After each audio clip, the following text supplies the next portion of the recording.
father pushed open my sister's door. She saw the person she loved most and happily undid her clothes. But the next second, my mother heard the noise and rushed in. Gunfire exploded around us. Soon he walked toward my room. I barely had time to feel scared before a bullet hit my shoulder. With a terrible thud, my father also collapsed. Because it didn't hit a vital spot, I survived. The police investigation started with my account. A few days earlier, my sister and father's secret had been seen by a classmate, Josta. He couldn't help himself and spread the rumor. My father had a prominent position, and when the scandal came out, he fell apart. That's when he chose to destroy everything. 20 years passed. I inherited the family business, but my family was gone. I blamed Josta for everything. When I finally got my chance, I set up a confinement myself. On a rainy night, he met a woman by chance, thinking it was a lucky encounter, but the next second, he lost consciousness. When he woke up, he found himself in a strange room. Outside the window, there was only a fake scene taped to the glass. The door was made of solid steel. No matter how he screamed, no one answered. Food came through a slot each day, always the same thing, hard to swallow. He got sick and vomited, smashed things in a frenzy, until he poked his head through the slot and begged me to spare him. I said nothing. I kept sending the same food every day. Then I released white smoke and knocked him out.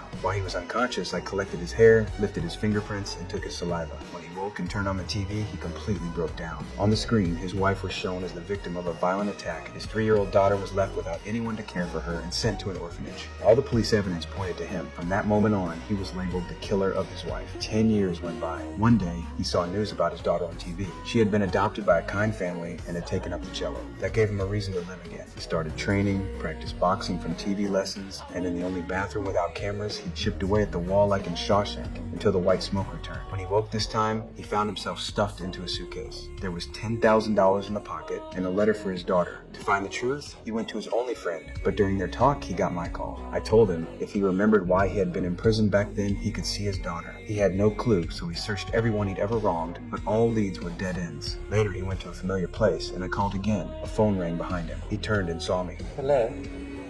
I thought it was time we met. He grabbed a knife and lunged me. My bodyguards subdued him in a few moves. I didn't plan to kill him. I proposed a game. If he won, I would give him 3 gifts. Firstly, with a videotape recording of the rape and murder of your wife, Donna Hawthorne. Oh God, no. Secondly, my handwritten confession. Thirdly, and this is my favorite one, $20 million in diamonds. In 48 hours, find the answers to 2 questions. If he failed or refused, his daughter would be taken away. He began digging into my background and soon found I had a sister. When he looked at her photo, memories flooded back. Back then, he had accidentally seen my sister and father's secret and then spread it through the school. Rumors spread like wildfire. My father's world collapsed overnight. Our family fell apart. This is my reason for revenge.